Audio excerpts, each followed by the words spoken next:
ધારી બગસરાના ધારાસભ્ય જેવી કાકડિયાના પત્ની કોકિલાબેન કાકડિયાનું વિવાદાસ્પદ નિવેદન.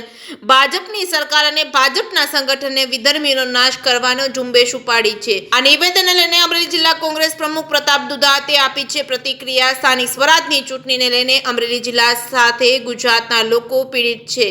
પંચાયતી રાજ પૂરું થઈ ગયું છે. કોંગ્રેસે પંચાયતી રાજ આપવાનું કામ કર્યું છે, જ્યારે અધિકારી શાસનમાં લોકો ત્રાહિમામ છે. આવા નિવેદનથી મુદ્દા ભટકાવવાની ભારતીય જનતા પાર્ટીનું આ ષડયંત્ર છે. વિધર્મી કોને કહેવા માંગે છે, આ વાત તેને જ પૂછવી જોઈએ. સ્થાનિક સ્વરાજની અંદર અમરેલી જિલ્લા સાથે ગુજરાતના લોકો પીડિત છે.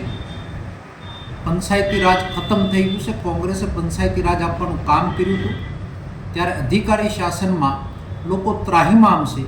અને આ નિવેદનથી લોકોના મુદ્દા ભટકાવવાની એક ભારતીય જનતા પાર્ટીનું ષડયંત્ર છે. આ વાત ઉપર હું વધારે એટલા માટે કંઈ કહેવા નથી માંગતો. વિધર્મી કોને કહેવા માંગે છે એ બોલનાર વ્યક્તિને જ આપ પૂછી લો.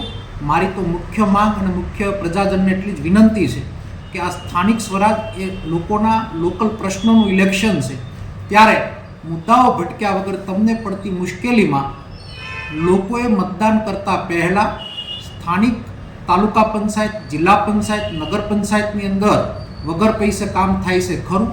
ભ્રષ્ટાચારે માજા મૂકી છે. ભયના ઓથ નીચે લોકો જીવી રહ્યા છે. અને ભૂખ એટલા માટે કહી શકું કે લોકોને 2 ટકનું ખાવાના પણ ફાફા થઈ ગયા છે. ત્યારે સત્તા પરિવર્તન લાવવા માટે સ્થાનિક સ્વરાજ એ પાયો છે.